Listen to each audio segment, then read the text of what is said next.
You ever see a woman scream so loud at a wooden fence that 3 different emergency services show up thinking someone's been crushed under a tractor, only to realize the only thing crushed was her ego? That was Tuesday for me, and the best part, she called 911 on the county inspector without realizing she was talking to the county inspector.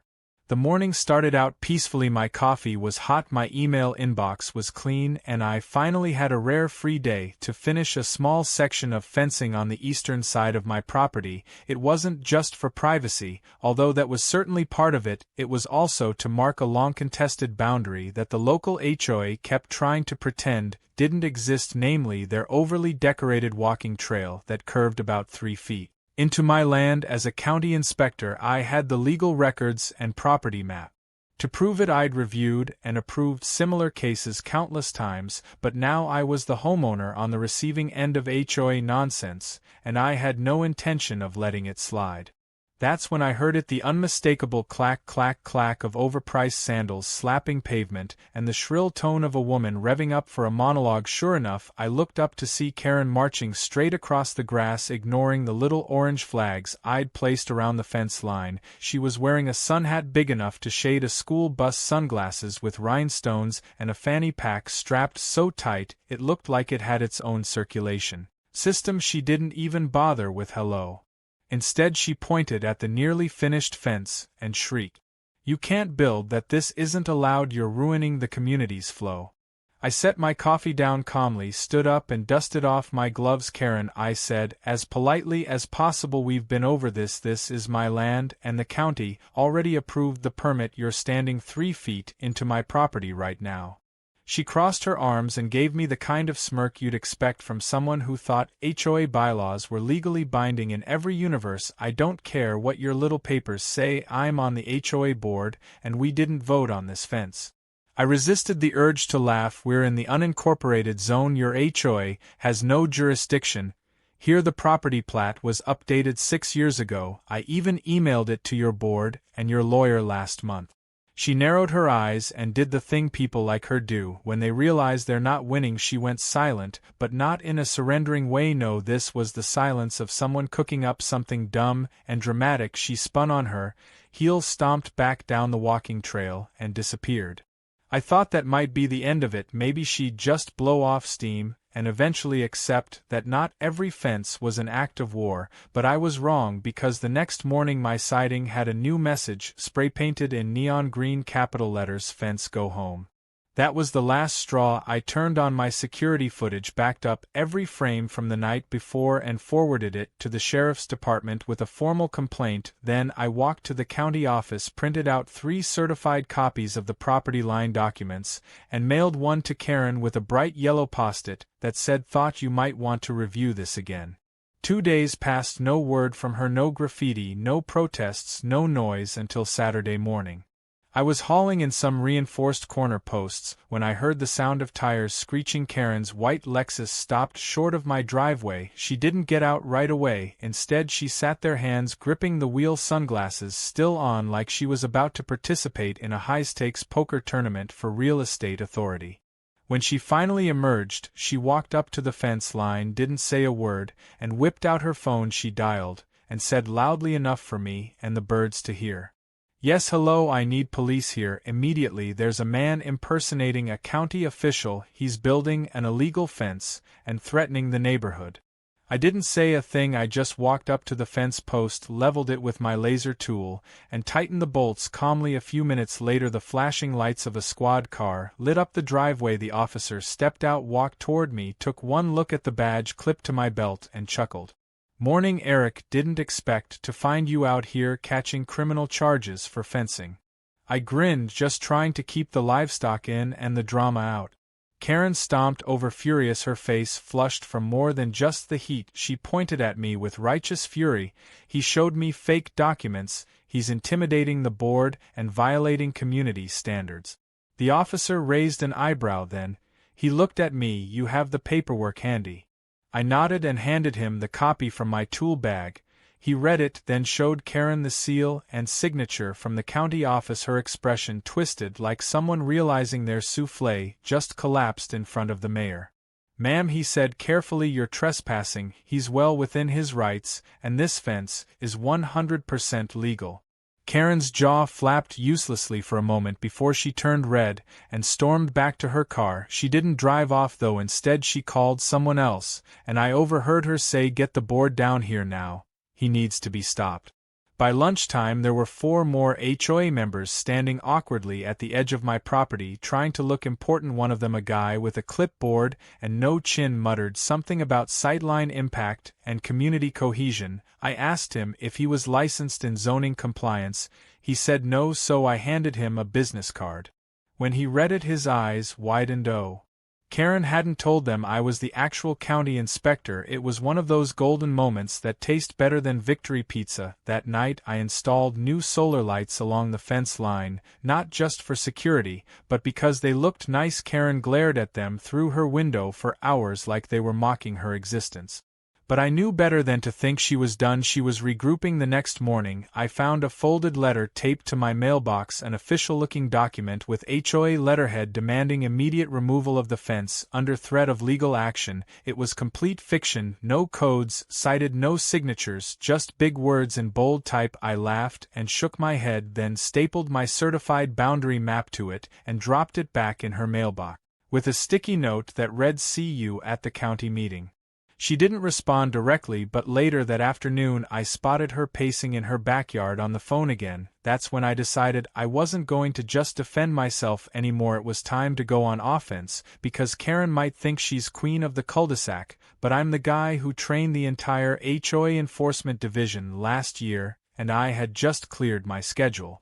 So I filed a public record request to see what Karen had been submitting to the HOA board. I reviewed every fake claim, every manipulation, every time she overstepped. Then I flagged 5 violations she'd personally committed, ones that actually fell under county jurisdiction, and that was before I found out she'd been billing the HOA for fake landscaping costs tied to a company owned by her cousin.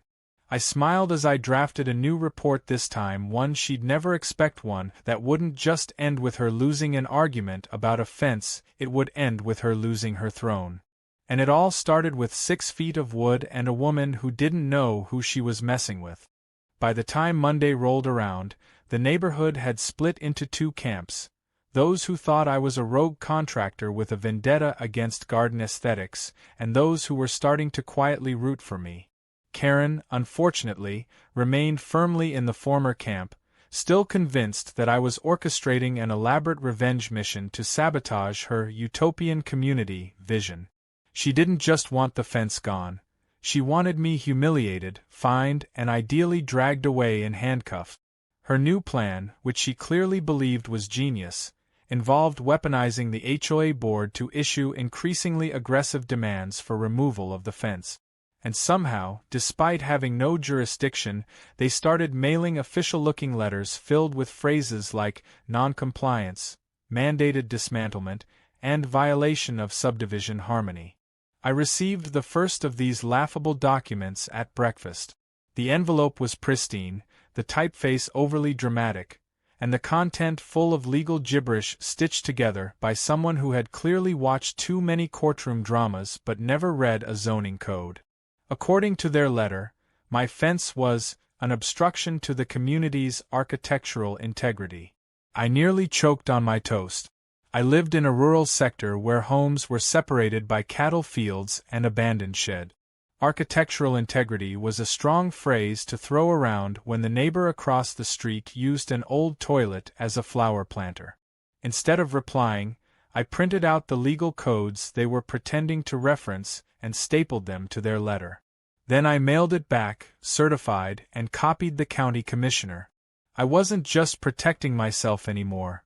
I was making a paper trail. If Karen wanted to play legal games, I was going to make sure she played by real rules. Karen's next move was more desperate. She printed out flyers declaring an emergency HOA meeting to address a rogue structure threatening community cohesion. She slid them into mailboxes, pinned them to the community bulletin board, and even had a teenager stand at the corner with a handmade sign directing people to the clubhouse. I made a note to introduce that kid to labor law one day. The flyer also conveniently left out the detail that my home wasn't under HOA jurisdiction at all. Out of pure curiosity, I decided to attend. I dressed casually, wore a cap, and sat in the back corner like a concerned citizen. Karen stood at the front of the room, flanked by 2 board members who looked like they regretted every life choice that led them to this meeting. She held up a picture of my fence like it was evidence of a crime scene and began ranting about how unchecked construction could lead to value erosion and aesthetic collapse. At one point, she actually compared my fence to a crime against suburban civilization. I had to bite the inside of my cheek to keep from laughing. Then came the part that nearly made me spit my coffee. Karen, with absolute confidence, announced to the room that she had filed a formal complaint with the county zoning office and had received confirmation that the fence would be red-tagged and removed. That was funny for 2 reasons. First, the county zoning officer was me. Second, I had checked the records earlier that day. No such complaint had ever been filed. She had lied. Boldly. Publicly. In front of an entire room full of homeowners.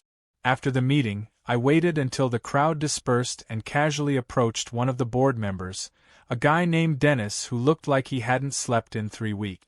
I introduced myself, showed him my inspector's ID, and said, "Just so we're clear, that fence isn't going anywhere. But Karen might want to be careful. Filing false claims with the county is a misdemeanor." Dennis stared at the badge, looked back at me, then said, Oh no. It wasn't just embarrassment. It was realization. Like he knew Karen had just dragged the entire board into something they couldn't win. The next morning, the real heat started. Karen showed up to my property with 2 men in reflective vests and hard hats. I watched from my porch, sipping coffee, as she pointed wildly at the fence and gestured for them to start dismantling it. They hesitated.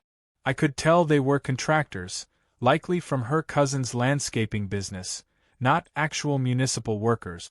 One of them pulled out his phone and quietly started filming the situation. I calmly walked over and asked who had authorized their presence. The taller one blinked at me and said, "We were told this was HOA work." I pointed to the large red boundary marker that clearly defined where the HOA property ended and mine began. "This land is not under their jurisdiction. If you so much as touch that post, you'll be personally liable for trespassing and damages." They exchanged glances, mumbled something about needing clarification, and backed off. Karen screamed at them, but they left anyway. One of them gave me a sympathetic nod as he climbed back into the truck. It didn't end there. That afternoon I received another letter, this one in a manila envelope hand-delivered to my door. It was a notice of intent to fine, citing me for non-approved modification of neighborhood border infrastructure. It was signed by Karen herself, with her HOA title underneath. What she didn't know was that signing fraudulent documents in an official capacity while knowingly overreaching your legal authority can result in criminal charges. I made copies, added it to my growing file, and called the county legal office. The woman on the phone laughed when I explained the situation and told me, "Oh yeah, we've had 2 other complaints about her trying to fine people who live outside the HOA. Want to come in and file a formal grievance?" I said yes. I brought everything with me: photos, videos, copies of all the fake letters, a USB with surveillance footage, and a printed copy of the HOA's own bylaws. By the time I left the office, the legal team was already reviewing the material for potential enforcement action. Karen had no idea that the next letter coming her way would be from a real government agency. That evening, I sat on my back porch watching the sun dip below the fence line, knowing full well the battle was no longer just mine. It was official. I wasn't just protecting my rights. I was about to shut down the HOA's queenpin. And just when I thought the day couldn't get any more surreal, a neighbor I hadn't spoken to before walked over with a bottle of sweet tea and said, "Just so you know, most of us are rooting for you. Karen's been out of control for years. That fence is the best thing that's happened to this block." I raised my glass and replied, "It's not just a fence anymore. It's a boundary she can't cross, and she knows it. Karen's desperation had evolved into something more than petty feud. It was now a full-fledged campaign of chaos, poorly disguised as civic duty. After her failed attempts to send goons to dismantle my fence, she started pulling strings in new and even more ridiculous ways. She began filing noise complaints whenever I used power tools, even though the county allowed construction from 7 a.m. to 7 p.m. She said my lights were too bright at night and disturbing wildlife, even though I used low-emission solar bulbs. She even tried to report my wheelbarrow as an abandoned utility trailer. But the real turning point came when she attempted to weaponize county procedures against me, without realizing she'd invited the wrong kind of storm. Midweek, I received a notice from the county office, one not forged by Karen's HOA printer. It was official and it was about a surprise inspection on my property. That caught my attention. I knew I hadn't triggered any red flags myself. I called the office and a colleague of mine, Doug, picked up. He confirmed that an anonymous tip had come in reporting unpermitted infrastructure development, unauthorized fencing, and illegal drainage alteration. Doug also casually added, "Between you and me, Eric, we all figured it was that Karen lady again. But protocol says we still have to send someone." I told him to come on down, I'd make coffee. On inspection day, Doug showed up with a junior inspector in training and a checklist half a mile long. I greeted them both at the gate with fresh cinnamon rolls and copies of every permit I'd ever filed. We spent an hour walking the perimeter, reviewing the blueprints, and documenting every structure, down to the mailbox. Doug even chuckled when he saw how thick my folder was. "You've got more documentation than the city courthouse," he said. The junior inspector, who looked nervous at first, asked me how I handled residents who got aggressive. I pointed across the property line to Karen's house and said, with a calm voice, a camera system, and about 20 feet of treated lumber. Just as Doug was signing off on the inspection, we heard it. The sound of Karen's voice traveling like a cannonball through the still afternoon air. She was on the phone again, shouting, "They're there now, yes, right now. They're falsifying reports. He bribed someone, I know it." Doug rolled his eyes and muttered, "Well, that's a new one." As we wrapped up, I handed Doug a USB with new security footage. This time showing Karen the night before, walking the fence line with a flashlight and a notepad. She was clearly trying to find something, anything, she could twist into an infraction. He laughed, thanked me, and said it would help cover our bases. Later that evening, I noticed something new on my mailbox. A laminated flyer. It was stapled to the post and read, "HOA Emergency Meeting. Resolution TO Declare Hostile Property." Hostile property. Like I was running a paramilitary bunker instead of installing a legal privacy fence. Karen had officially lost her grip on reality. But I had to admit, the phrase gave me an idea. I spent the next 2 days reinforcing my fence. Not because I needed to, but because I wanted to make a statement. I upgraded the corner posts to steel-reinforced concrete, added motion-triggered solar lights along the top edge, and mounted a new high-definition security camera on a pivot arm so it could pan across the entire length. Then, for a little touch of satire, I mounted a small wooden sign that read, "Hostile Property Boundary. Trespassers will be documented and laughed at." The neighbors loved it. I started receiving baked goods, anonymous thank you notes, and one very amusing sketch from a retired cartoonist 3 houses down that showed Karen screaming at a tree labeled private land. But the cherry on top came that Friday morning, when a delivery truck arrived carrying 12 newly printed maps I had commissioned, each one a detailed layout of the community, HOA boundary, and my property's official survey data. I made sure each one had the county seal, a certification stamp, and a big bold red line showing exactly where my land started and theirs ended. I distributed them door to door, along with a short letter that said, "For your reference, and to prevent further confusion." Karen's reaction was instant and explosive. She accused me of spreading propaganda. She called the HOA into an emergency executive session. She even claimed I'd tampered with survey lines and promised to bring in independent auditors. But the problem was, she couldn't find anyone willing to back her up anymore. Not even the board. Dennis, the tired board member I'd spoken with earlier, sent me a quiet message that simply said, "We're done covering for her." At this point, I figured it was time to deal with the problem directly. Not violently. Not even confrontationally. But strategically. I filed a formal complaint with the County Ethics Committee, detailing Karen's attempts to impersonate county authority, her use of HOA funds for personal vendettas, and her repeated efforts to coerce residents into signing false statements. I also included photos of her walking across my property at night and the documented history of her calls to 911 over fences, lights, and mailboxes. When I submitted it, the woman behind the desk raised her eyebrows and said, "Oh, we've heard about her. You're not the first, but you're definitely the most prepared." The next afternoon, I got a call from the sheriff's office. They wanted to schedule a visit, not to inspect me, but to serve Karen with a notice regarding misuse of emergency services. Her call logs were now part of an investigation. I offered to provide more footage. They accepted. But the real twist came when I was out mowing the yard and a car pulled up slowly.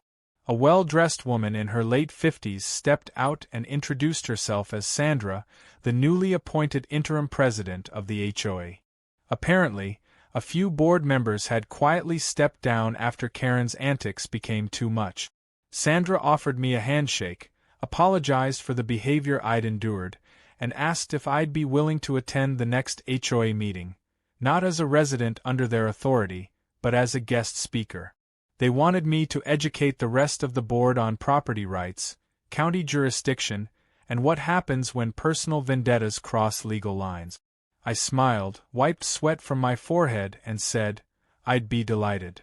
That night, I updated all my files, labeled new folders, and backed everything up to the cloud.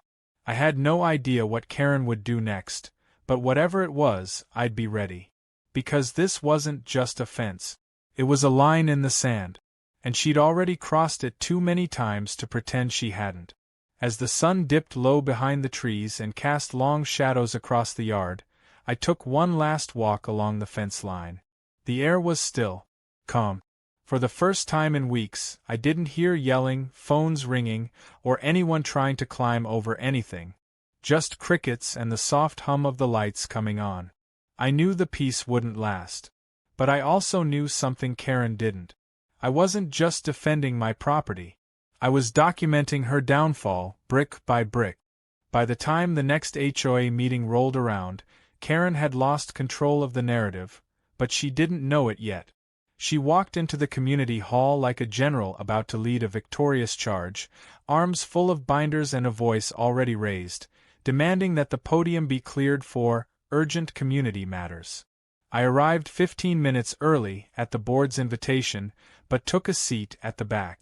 I wasn't dressed in anything official, no badge, no clipboard, just a plain shirt and jeans. Let her make a fool of herself first.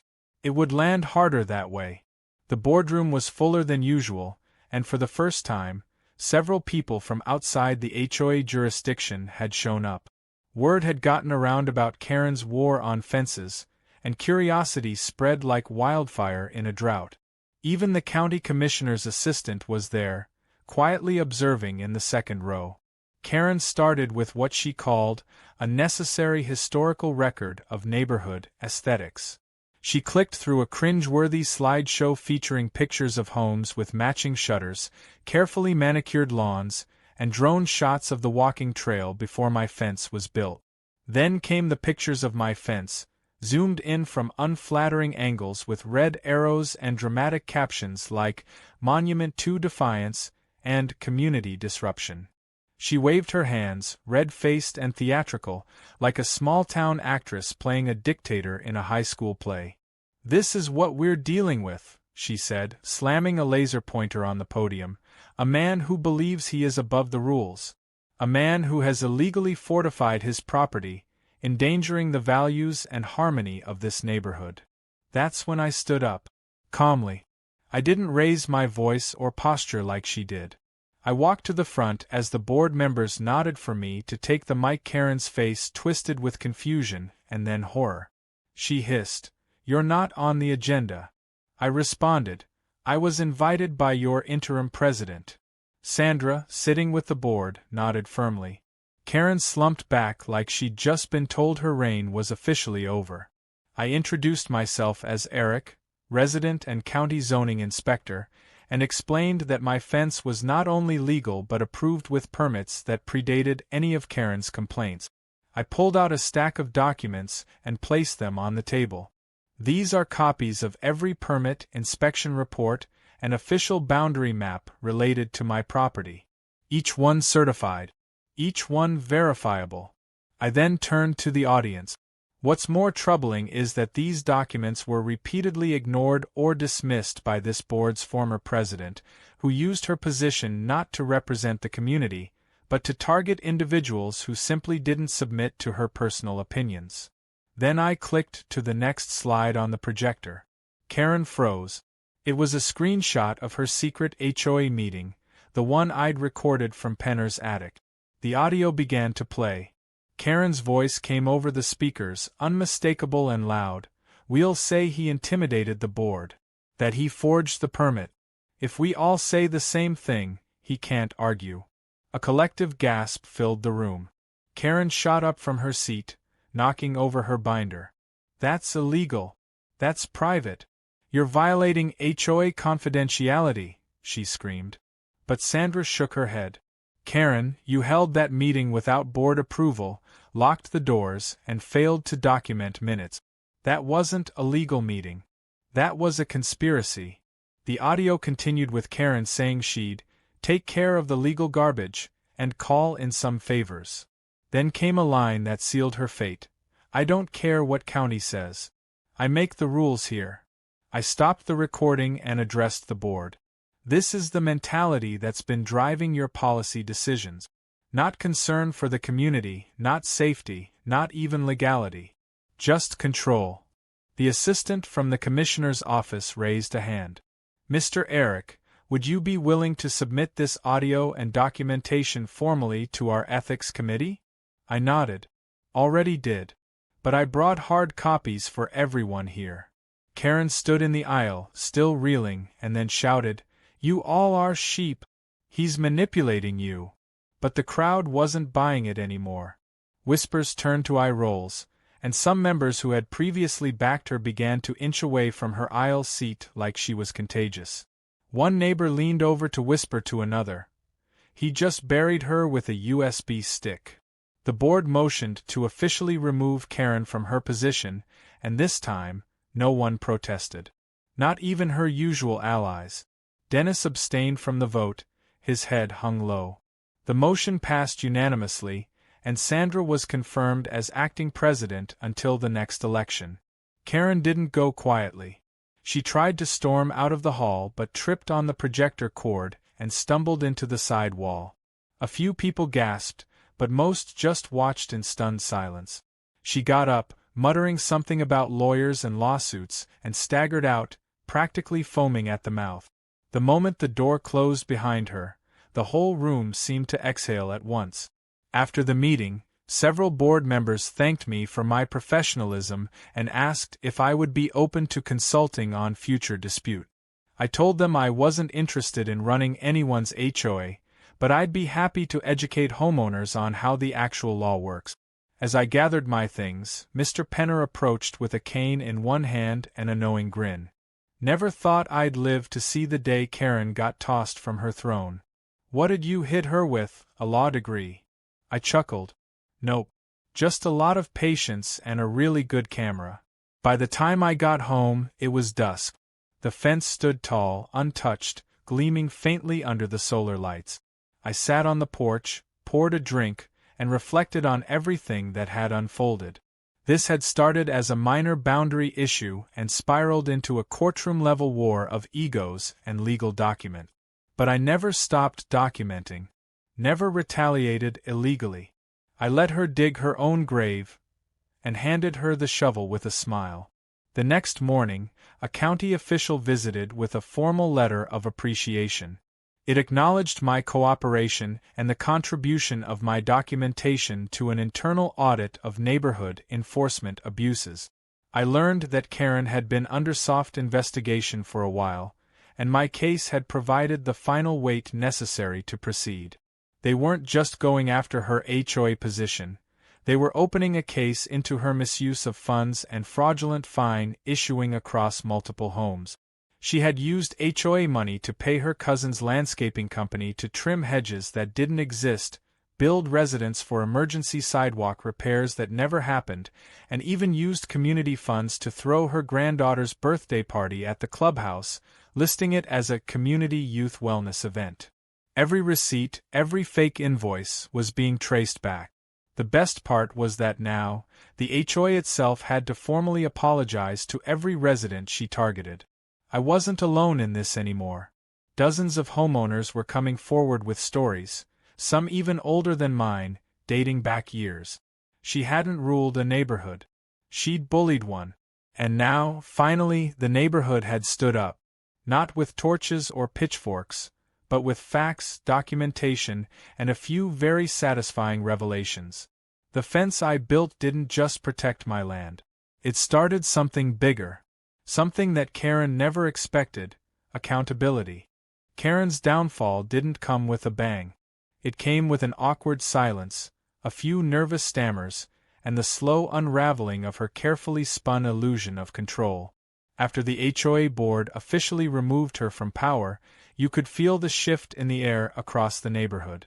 Lawn chairs that hadn't moved in months suddenly reappeared on porches.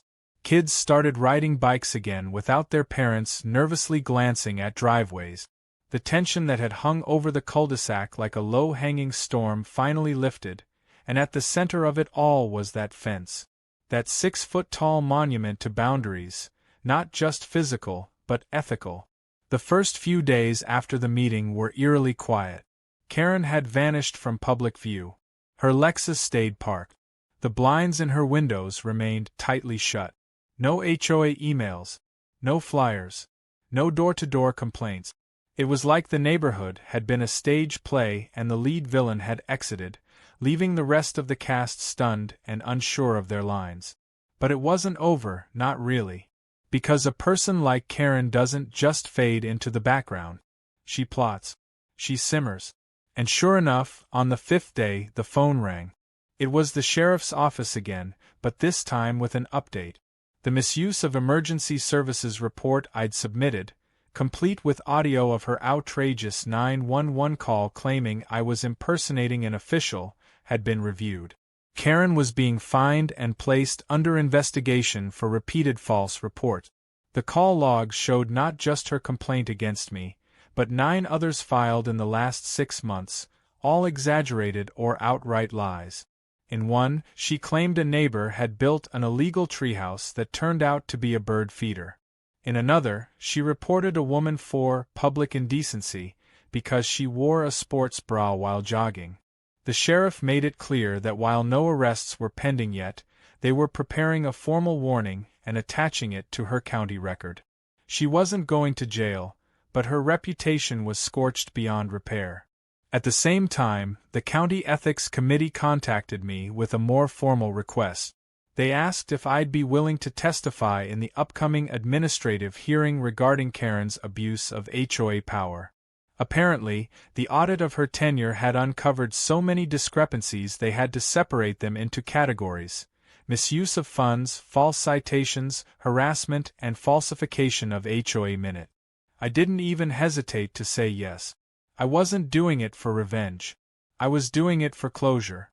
For every neighbor she fined for a lawn gnome, for every parent she scolded for sidewalk chalk, for every war veteran she tried to silence over a flagpole. It was time someone said enough, and said it in front of an official panel. In the meantime, the HOA under new leadership took a completely different tone. Sandra, the interim president, scheduled an open community meeting to start rebuilding trust. She asked me to attend as a guest and answer questions about zoning laws, property lines, and what the HOA could and couldn't enforce. I agreed, cautiously optimistic that perhaps this would turn into something useful.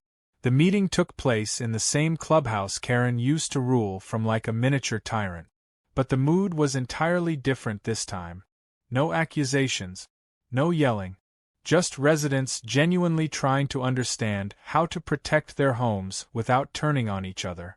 I brought large visual aids showing maps, boundary lines, and a simple chart listing which issues fell under county authority versus HOA authority. Someone asked if decorative mailboxes were allowed. Another asked about adding a small chicken coop. I answered everything clearly and calmly, and when one elderly woman asked if the new board could fine her for having her granddaughter's inflatable pool on the lawn, I responded by pulling out a laminated copy of the zoning code and pointing to the line that said temporary water structures under 500 gallons were perfectly legal. She smiled like she'd just won the lottery. After the meeting, Sandra pulled me aside. She said the board wanted to issue a formal neighborhood apology to every resident Karen had wrongly fined or harassed. They were also planning to vote on a rule that no HOA president could take executive actions without board approval, and no meetings could be held in secret or without public notice. In a poetic twist, they were going to name the reform proposal the Eric Amendment. I declined the name but appreciated the gesture. 2 weeks passed, and the neighborhood slowly began healing. I added a flower bed along the fence line, not because I needed it, but because it felt right. Mr. Penner donated a wooden sign with hand-carved lettering that read "Boundary of Reason." He said it was a reminder that sometimes the strongest fences aren't made of wood but of standing your ground. I installed the sign and added a bench beside it. Neighbors started walking by, not to protest or complain, but to say hi, offer cookies, or just sit for a moment in the sun. Then came the last unexpected twist. A county vehicle rolled up my drive, and out stepped a representative from the zoning department with a large manila envelope. Inside was a formal letter offering me a position on the county's Community Mediation Committee, a small board that handled disputes like mine before they reached court. Apparently, my case had become a training scenario for how to document, de-escalate, and dismantle abuse of power. They wanted me to help others do the same. I thought about it for a moment, then accepted. If Karen taught me anything, it's that unchecked authority grows in silence. I wasn't going to stay silent anymore.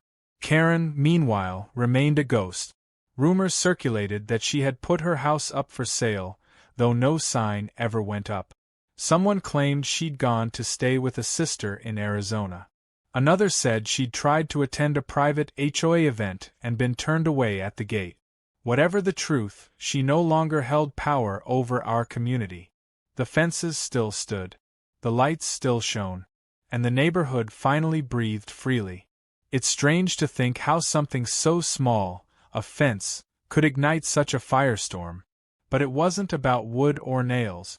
It was about respect, boundaries, and the right to live without fear of tyranny dressed in yoga pants and a clipboard.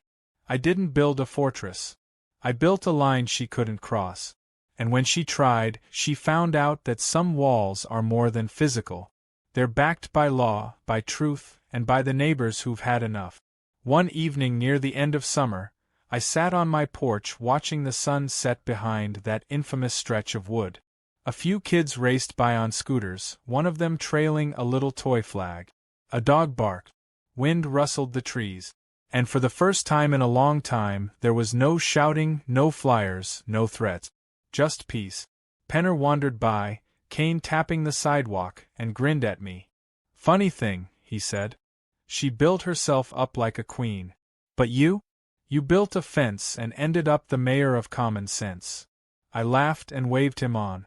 As the last light faded and the solar lamps blinked on, I raised a glass toward the boundary line and whispered one last word. "Finally."